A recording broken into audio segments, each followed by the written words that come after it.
Hello guys, welcome back to my channel. Today we're going to be doing Sephora Sale recommendations. The Sephora Sale is right around the corner, so I wanted to do a roundup of my top 2 in each category. I felt like giving you more than one option would be nice because I can kind of differentiate why I like one or who I would recommend one over the other two. So we're going to be going all the way from prep of the makeup step all the way to finishing. So there's going to be products in each category for this roundup. Let's just get into it because we do have quite a bit to talk about. I'm gonna start off with prep right now, and these are 2 of my most used, most repurchased prep products. These can be used on their own without primer or paired with primer. If you choose to wear these on their own, I think you do not need to use a primer because they do such a great job at really getting the skin nice and prepped, nice and optimal for the makeup application. So first up we have Mara's Pearl Peptide Glaze. What I love so much about this is it's actually an essence, but it sits more in the formula similar to a serum. So that's kind of what the consistency feels like.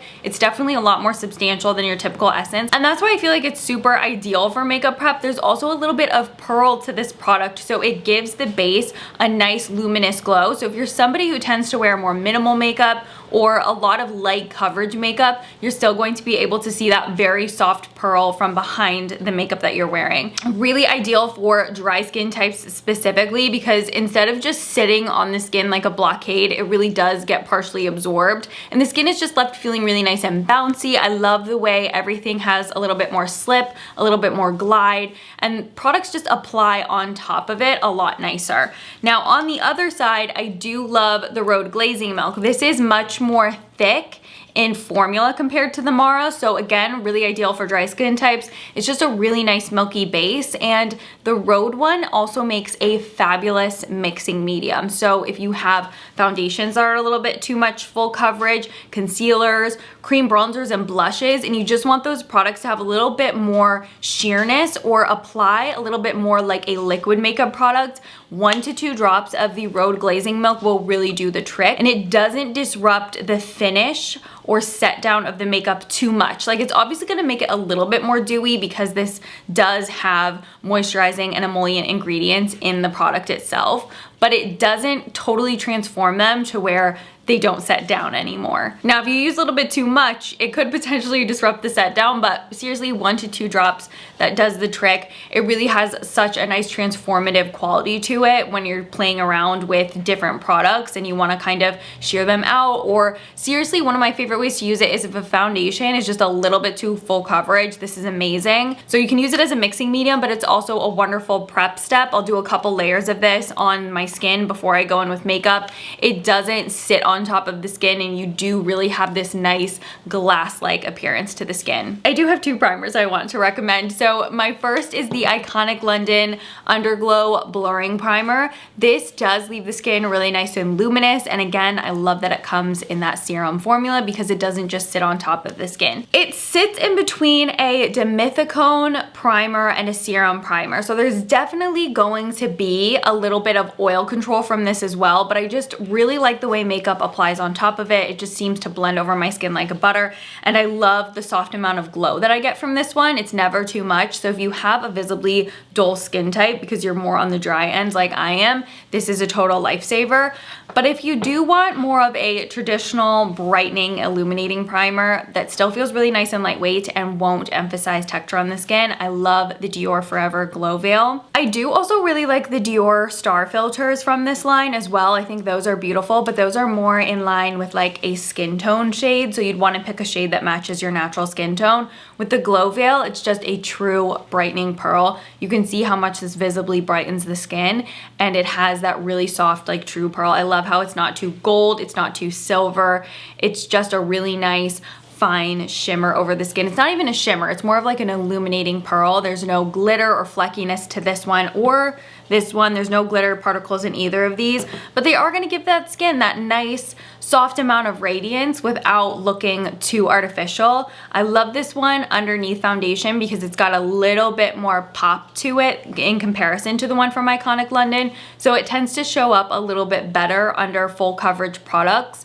And the longer that you're wearing it, the more I feel like it starts to come off in the makeup once your makeup is kind of more marinated in with your skin's natural oil. So it's a beautiful primer. I think if you're more concerned about longevity, I would definitely go with the Iconic London because again, that blurring is really gonna help control the oil and just kind of make your face last a little bit longer. But I don't have any issues with this one interfering with makeup's longevity. I feel like all my makeup wears lovely and just as long on top of the both of them. Moving into our skin tint category, I have two really great options and they're both very different. So I feel like it's definitely gonna be something that is a personal preference. Do you like glowy or do you like more of a true matte?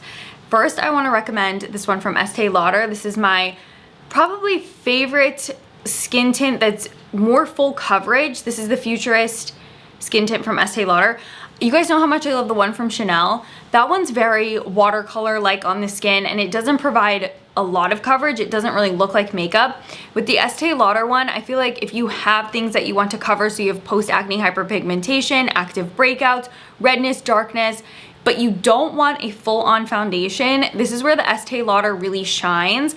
This one I have in the shade 4N2, which is Spice Sand, and I think it's like one of the best shade matches I have from any complexion product. What I love so much about the Estee Lauder is that it dries down really quick, but it has an exceptionally lightweight feel on the skin. So it does not feel like makeup, and because it dries down to a satin finish, you really don't feel it once the product has set down. It's not gonna remain on the skin with much tack or the desire to be set with powder if you're somebody who can typically skip out on powder. I love how this is not a distracting set down on the skin. Like you're not gonna feel like your hair is going to stick to your face throughout the day, and it's not a distracting wear. I know sometimes with dewy makeup it can feel slightly like a sensory overload or a little bit distracting. I don't have any issues with that with this one, and I also feel like the coverage point is so ideal. But it is Estee Lauder, so the coverage is there and the wear time is there, similar to like double wear. It's obviously not gonna have that intense of wear, but you know how double wear lasts a really long time on the skin and the coverage can really be built up? I feel like that's the same qualities that I love so much about the Futurist skin tint. So if you are really looking for a skin tint that's going to provide long wear throughout the day and you really want that customizable coverage, you want to be able to wear it sheer on certain days, you want to be able to wear it full coverage on your bad skin days, it's the Estee Lauder skin tint. Now the other one I want to recommend is new. This is from Giorgio Armani. This is the Luminous Silk Skin Tint. And you guys know the Giorgio Armani Luminous Silk Foundation is in my holy grails of foundation. It's easily in my top 3 of all time. The Luminous Silk Skin Tint is exactly that. It's like the little sister of Armani Luminous Silk Foundation. So a lot of the qualities I like about the foundation are in the skin tint on a much more sheer, toned down, more approachable for daily wear type of product. It still has that gorgeous skin-like finish. So when it sets down on the skin, it's not a radiant, dewy finish on the skin, but there are pearl pigments in here so that when you move your face and the light catches your face, you're gonna have a little bit of that radiant bounce back without the skin looking dewy. I love the way this sets down. I feel like most days when I'm wearing it, I don't even wear powder with it because within 5 to 10 minutes, it's really taken on its final form, and I feel like it just looks very skin-like, very softly powdered, but it does pair nicely with powder as well, so that's not an issue. But the coverage is just a more toned down version of Luminous Silk, and I feel like this is also a little bit easier to apply than Luminous Silk for day to day because it applies just as nicely with a brush as it does your fingertips. It's kind of like a serum skin tint. So it's not like a tinted moisturizer. I like the formula a lot more. It's not too sticky or heavy. And I think if you do like Luminous Silk Foundation, as much as I do, like if you put that in some of your top used makeup and something that you always go back to, I definitely think the skin tint is worth looking at. We have 2 of the new foundation launches that I feel like I've had the proper adequate amount of time to test out, and I feel like these were the 2 best new launches and definitely going to be my top recommendations for the Sephora sale. So first up we have the Makeup by Mario SurrealSkin Natural Finish Foundation. I like this more than the original SurrealSkin foundation, and I love love that one. The original SurrealSkin is definitely a lot more of a dewy lover's dream. This has quite a unique set down. So it's going to be more of a satin finish on its own, and I love the way it looks without powder, but when it's paired with the Makeup by Mario powder or any powder in general, it really takes on that velvety blurred finish. The Mario foundation is so lightweight. I think that this also has gotten like a little bit more of some new foundation technology in it, because although this is a matte, you're gonna see that with a lot of new foundation launches. They're advertising them as 3D matte, and basically what that means is they don't set down quite as full on and tight to the skin as your typical matte foundation. They're not going to look as one-dimensional, and that's why it's so special, because if you are dry skin and you tend to teeter the line of being a little bit afraid of matte foundations, like I know I have been in the past, the Makeup by Mario one kind of is totally not like your typical everyday matte foundation. It's going to be a lot more comfortable. It's got a good amount of flex to the product. So unlike other matte foundations, it's not going to crack and crumble. And I also find it significantly less likely to migrate on the face throughout the day and settle into lines. Obviously, it's inevitable that things are going to settle into lines, but the Makeup by Mario one does a really good job at kind of staying in place, especially when it's set with powder. A really great long wear, and despite being a matte foundation, it does not feel drying on the skin. It has a really nice, I don't want to say it feels moisturizing on your skin, but throughout the day, it's not like it emphasizes your dry patches, and you're not going to feel like all the moisture in your face has been completely sucked out of it. And then we have the NATASHA DENONA Hy-Glam foundation. This shocked me how much I love this. I have been wearing this almost every single day when I want something that's a little bit more luminous. So if you tend to like luminous, radiant, and glowy, I think you're going to love this just as much as I do. Now, with the NATASHA DENONA Hy-Glam concealer, it's not one of my favorites for like a full face. I kind of like to use that strategically. It's not like a concealer that I find myself using all the time, so I kind of thought the foundation was gonna be neither here nor there for me. But I love it. I feel like it fits in between a gel and serum. I know this is supposed to be a serum formula foundation, but I actually feel like a lot of the qualities that I love about this foundation are very similar to characteristics that I love about some of my favorite gel foundations. This is also a pretty full flawless coverage, so you can definitely sheer it out because of that formula. So a little bit of product really has this unique ability to be stretched far across the skin without looking weird or without looking patchy.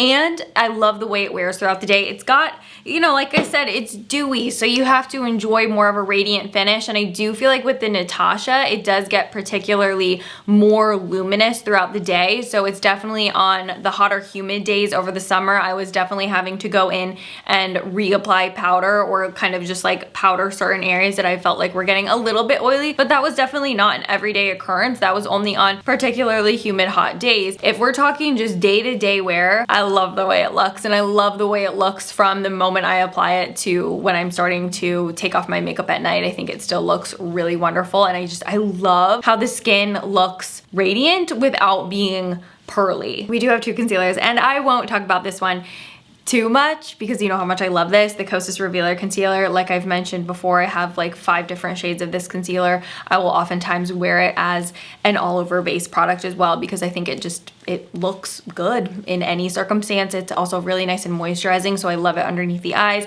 I love it to cover hyperpigmentation, pimples, redness, darkness. It's really the concealer that does it all for me, and I don't think I'll ever not be a Kosas Revealer Concealer fan. Like, I think it's just been my go-to for so many years now, and even when I try new stuff, I'm like, I don't think I'm liking anything as much as the Kosas Revealer Concealer, so I just don't think anything could take its place. If you like a moisturizing, radiant, juicy looking concealer, I don't think you can go wrong with the one from Kosas. One that I've really been liking underneath the eyes specifically, it performs beautifully all over the face. This is the Creal Face Flex Concealer, and what I like about this is it's really under eye friendly, especially because if I'm having dryness under my eyes, I feel like it's the worst nightmare, and a lot of concealers will bring the dry patches or just like the crepiness under the eyes to light and kind of emphasize that in a way that's obviously not very flattering. And with the Creal concealer, it doesn't do that, and it's not creaseless. I feel like you can't say that about any makeup product, especially a base product like a concealer.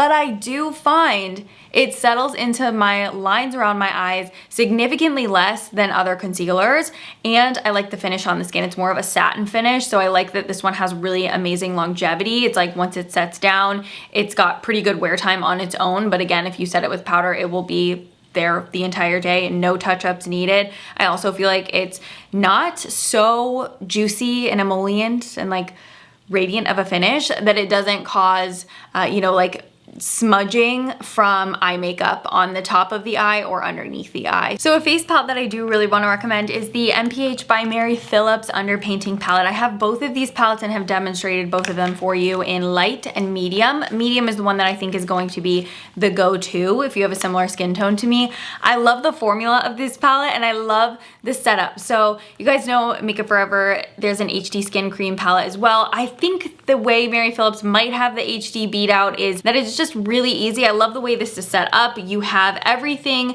that you need in this palette. You have your cream highlight, color corrector, cream highlight 1, cream highlight 2, and you have a contour and a bronze. I think that these apply really beautifully to the skin. It's easy to build the product on top of itself to achieve the level of intensity that you so desire. So if you want more of a natural type of contour and highlights, it's very easy to attain that. If you really want to layer it on top of itself, it's really easy to get more intensity and more dramatic chisel and highlight from the palette. I also think that this is a really nice formula because I mean literally everything I've tried it with, it has played nicely with. And my favorite way to use it is on top of makeup as like a full face finishing palette, but I also think that this is great for makeup minimalists because on days where I was just doing like no makeup or I wanted something quick, this was what I would use. Just this. Obviously you need blush, but like you can do your entire face with this and it's so easy, so fast and quick. Stepping into bronzers, there's two new bronzers that I feel like are definitely unique enough that they're something that would give you a little bit more versatility in your makeup collection. First up being the NATASHA DENONA Liquid Sculpt bronzer. There's several different shades of this bronzer. I think that this is incredible. It's very full coverage. Like you'll see the swatch in the demo, it almost has the coverage of a full coverage foundation. So it also does a good job at covering things up if you wear it as an underpainting layer underneath your foundation. And I do agree with the self-setting claim. Looks a little bit dewy in that demo swatch because it hasn't set down, but after about 5 minutes, the product really does take on a powdered finish and it stays put. Now, Dior also came out with the Forever Matte bronzers. I wasn't anticipating to like this or use this as much as I do, but I love the way it looks. It's a true matte bronzer with a really nice fine mill powder so that it really goes onto the skin like silk. It does not look quite as matte as some other powders do because it's so finely milled. It's just got this really nice buttery slip to it and gives you more of an airbrushed finish on the skin. I use the shade number 3 and I feel like it's a great shade to take all over the entire face and use this as a bronzer on its own, or it makes a really nice setting bronzer. So if I'm wearing like a cream bronzer and I want to make sure it stays in place all day, but I want to keep the tone of that bronzer without setting it with a translucent powder, I'll always reach for this. And again, got moved to everyday makeup status. 2 specific blush shades to recommend. First is going to be the Rhode Pocket Blush in the shade Tan Line. I think this is the perfect everyday shade. You can't go wrong with the pocket blushes in general. I love Toasted Teddy, Freckle, Sleepy Girl, Sprinkle. I like all the, I think there's pretty much like maybe 1 or 2 shades that don't really work for me in the Rhode Pocket Blushes. I really like the formula of these, but Tan Line is the one that has totally become my favorite. I like this more than Toasted Teddy now, and you guys know how much I love Rhode Toasted Teddy. Tan Line is the perfect pinky brown that can be used all over the face just to give the complexion a little bit of a flush without looking too pinky and blushy. I think that's why I love this so much. I will take it on the top of the forehead, the nose, cheeks, chin. Like I use it as an all over face color, and the formula is really nice and pigmented, super creamy. Absolutely beautiful. And then the other is, you guys know this is my favorite. This is the Patrick Ta She's So LA blush. I think the Patrick Ta blushes are great for the sale because I think the fact that you get the same shade in 2 different formulas is incredible. So you're gonna get the powder and you're gonna get the cream. You can wear the powder on its own or the cream on its own, or you can do the powder, set with the cream, do it the Patrick Ta way, or the cream and then the powder. So with either of these, I feel like you're gonna have your new everyday go-to blush with these shades specifically. Like, you'll just wear it every day. It's gonna go with any makeup look, all the way from like super dramatic, colorful eyeshadow, all the way to a no makeup, everyday type of look. Moving into setting powders. Now, for like a proper set down on the skin, I really like the new Makeup Forever HD Skin Perfecting Pressed Powder. I use the shade One Light for the center of the face because I do think keeping the center of the face is really important, especially if you are somebody that highlights and contours. On the perimeter of the face, I use 2.1 medium. This is, in my opinion, something that can be used as a powder foundation or as a set. I think that this works really well for setting makeup because it's actually gonna keep the makeup in place for a long time. So this is a little bit more of a proper setting powder or powder foundation than a typical finishing or brightening powder is. If you don't feel like you need something that's as intense and strong as this for day to day, you know I'm gonna recommend it. It's the Prism Libre Pressed from Givenchy. I love the shade number 3. It's a really beautiful light brightening shade. This is a pink powder, but on my skin tone, it doesn't show up pink. It just brightens and really gives a nice soft airbrushed effect to the skin. I mean, I'm very well worked into the pan at this point, so you can tell I really love this powder, and when I use it, I take it on a puff and just swirl and use all the shades at once. I love it underneath the eyes, in the center of the forehead, around the mouth, and on the sides of the nose. I think it just really adds that extra dimension to the skin. I'm recommending you this eyeshadow palette because I think it is the most functional eyeshadow palette ever. This is a brand new one. This is Makeup by Mario Master Mattes, the original. This is what a functional eyeshadow palette looks like. You have all these matte shades and shades that you will actually use. So not only can you utilize this eyeshadow palette on its own in its entirety because you can do your eyeshadow look, but you can also use these deeper shades here for lining and defining the eyes. So as eyeliners, it's a palette that you can add into the rotation of other eyeshadows or other eyeshadow palettes that you have. A lot of times I feel like with eyeshadow palettes, there's like a shade that's missing or a shade that you're not gonna utilize. Not with the Makeup by Mario Master Mattes. You can mix the shades together to create different custom shades. The shadows are buttery and emollient and the pigmentation is exceptional. It's just the quality of the eyeshadows themselves are incredible. But also when it comes to eyeshadow, I know that eyeshadow palettes are a huge investment, and I feel like getting a palette that you will actually use comes above everything else. So although the Master Mattes palette doesn't have like a fun shimmer shade or a fun pop of color, it's an eyeshadow palette that you will actually use, and I can guarantee that. Like, it is the best. If I'm gonna recommend something for the sale and you're going to invest in something that you wanna actually use every single day, it's gonna be a matte eyeshadow palette with shades that can actually be utilized for day-to-day life. In terms of setting sprays, okay, you guys know I'm gonna recommend this, the Iconic London Prep Set Glow Mist. This is the bronze version. This is called, is this one? I think this one's called Glow, and then the other one's Original. It's the best. It gives the skin that final pearly set down. There's really no difference between the bronze and the original, the regular pearly one. I feel like it doesn't translate onto the skin enough to where there's that much of a difference.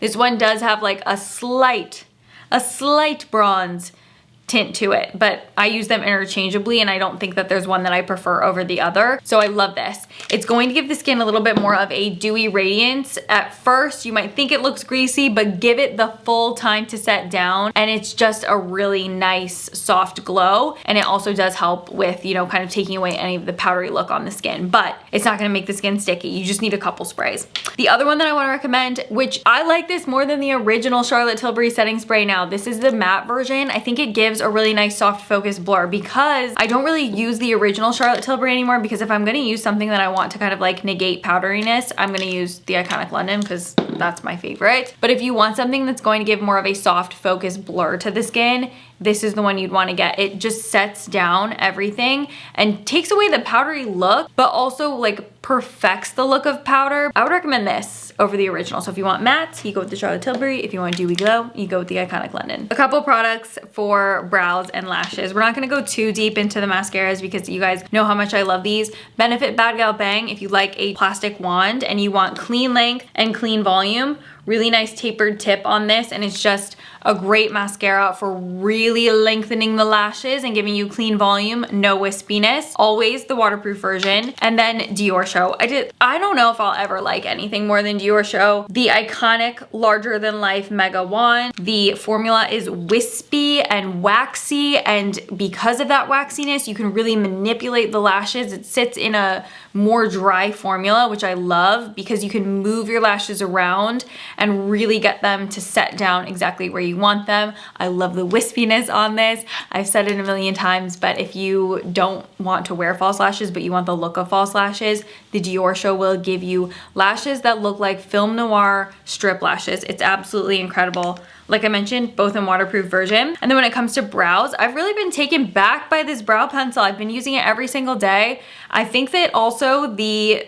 just traditional pencils versus like the mechanical ones, these are so much better for your money. I love the Anastasia Perfect brow pencil. It has more of a powdery finish, so it's really difficult to go overboard with the Anastasia one, and it has like a really nice powdery slip to it. So when you're using the spoolie to disperse the product through the brows, it just does what you want it to do. I use the shade dark brown. I love it. And then you guys know I'm super incredibly loyal to the Kosas Air Brow. This is something that you can use on its own. It's gonna add tint. It's gonna add, you know, some flexibility to the brows so that you can manipulate them, get them to set exactly where you want. And there's little shimmers in it. I say it all the time, but I love that. It kind of highlights and contours each brow hair, and there's a little bit of fiber in there as well, so it really beefs up each individual brow hair as well, making the brows not only look more full, but visibly look more full, not from just the color, but the actual fibers in the formula itself. I showed restraint, and I'm only gonna recommend 2 lip colors this time. Rhode, Toast, and the Peptide lip treatment. These are my favorite. They are glossy, juicy, and beautiful. Toast is my favorite. You guys know how much I love the Ole Henriksen Pout Preserve Peptide lip treatment as well. I love those too. I had a hard time, but I went with Toast. Rhode is now at Sephora, so you can see it in person. This is my signature lip color. This is the Givenchy Rose Perfecto in shade 110. I'm definitely gonna be restocking this. This is the most perfect everyday nude for me. It's like a lipstick and a lip balm and a lip gloss all had a baby, and you get the perfect amount of color and shine without it being sticky. And this is like the perfect nude. I really don't think I've found anything that I like more than that. These are like eye pencils and lip pencils that I think are worth checking out. So I want to start off with the Hung Vongo eyeliner pencils. He has 2 different formulas. He has like the original eye kohl and then the gel eyeliner. The eye kohl in brown is the perfect milk chocolate. Tie it together Longwear eyeliner, which again, perfect rich brown. Accentuating Longwear lip liner and fill it in. Every time I wear this, you guys ask what it is. It's like the perfect mauve. Really nice for overlining as well. And this is, like I mentioned, Longwear, so these 2 right here, they set down and they stay in place. Next up, we have the Huda Lip Contour Stain. I really like this one in the shade Soft Nude. It'll stay put. I know a lot of people say that these dry out for them. I have not had that issue, and if it does start drying out, all you do is go like this really quick, and the product will start to flow back to that tip. But I've purchased 3 of these and I haven't had the dry out issue yet. Mario's Almond, this is a standby. This is like, if you like to overline, this is the shade I would recommend stocking up on. Like, get one or go swatch, see what you think. Beautiful overlining shade. Almond is iconic from Makeup by Mario. And then I also really like the Mary Phillips lip liner. So my favorite shade is Skinny Dip. Reminds me of Max Spice. There's Skinny Dip. And then I love Cowgirl, which is a little bit more of a warm brown. I'm wearing Cowgirl as my lip liner today. So there's Cowgirl on the end. And at this point, I feel like I've been talking for literally 2 hours. So hopefully I can edit this down into a video that's not overwhelmingly long. If you have any questions about any of these products that I mentioned, please leave them in the comments down below. I will do my best to get back to you, kind of help you out based on my experience using them in preparation for the sale. I would love to know what's in your cart, what's on your mind, what you're gonna be shopping for the sale. And also let me know if you really quickly want me to do a part 2. I could do some hair and skin. And if you just wanna see like some other things that I'll be stocking up on that won't be makeup for the sale. So I'd love to know if you guys would like to see that, and I can get that up really quickly for you. But other than that, the sale starts on the 31st of October. So literally right around the corner. Be sure to let me know if you guys want me to do a part 2, but other than that, I will see you in my next video. Subscribe, come follow me on Instagram and TikTok as well. I'll see you in my next one. Bye guys!